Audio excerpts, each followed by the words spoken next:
Hey fellas, I know we just talked about the series given the events of yesterday, but turns out there's another piece I can address given how next week's episode of the new Pokemon series in Japan, entitled Help with the Romanization and the promise we made that day, hey, the Johto Region, the Legend of Ho-Oh roughly translated, since because usually I wait until the good subs are out to address something like this, but given how much I've enjoyed this episode, I just want to talk about it for a while. And so this time, Ash and Go's research takes them to back to the Johto region, and which I admit is one of my favorite series. We're going to be watching,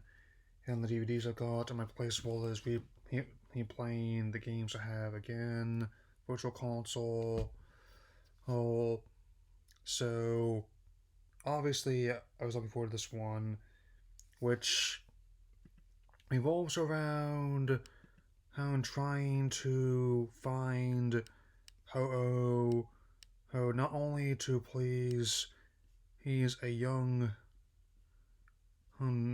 man named Kiryu, and his grandfather Ga, the latter of which who, despite the proof otherwise, doubts Ho-Oh's existence as well as his lot in life.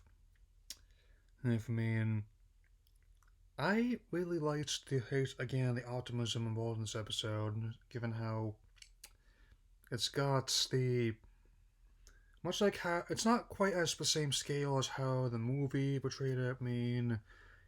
But they use similar elements such as trying to find Ho-Oh and treat it more like an inspiration or a plot device, and how the Rainbow Wing loses all of its luster when it's held by those impure hearts.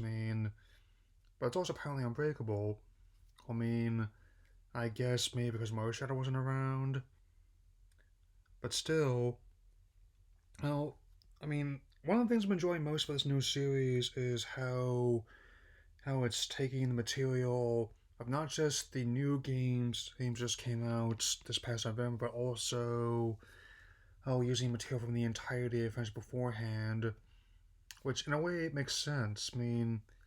Just because you've been through it once doesn't mean there's nothing else to find as long as if you come back, because they're still finding material in the past. There are many ways you can tell the story, and I'm also liking how his animation style portrayed made Ash's fateful sight in the rain, and even though he didn't get to see the monster himself this time, I don't think that was the main point. It wasn't he who needed the inspiration. It was GA, and I also really enjoy how they portray the setting in the city. I'm not really the most familiar with its Japanese name.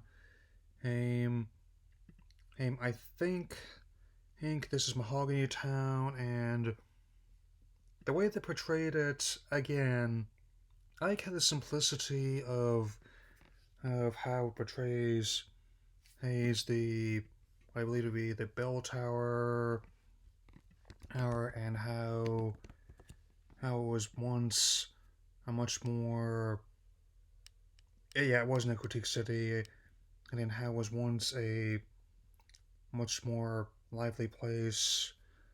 Guess your home. It was. It was beautiful. That's only the second time I've seen that episode and been using an Infinity War reference about it, but that's beside the point.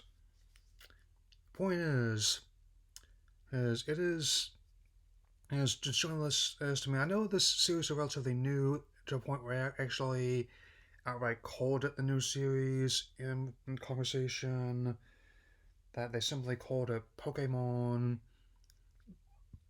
like I did back in when I first started in 1997. Then so, and there's nothing inherently wrong with doing like this at all. I mean, and despite what some people believe, it is possible to have something for multiple demographics. I mean, I don't know why that's so hard to grasp, man. I mean, when I first heard the news about the new rules being imposed, news of this year, I was wondering how I was going to approach things. Now I'm certain.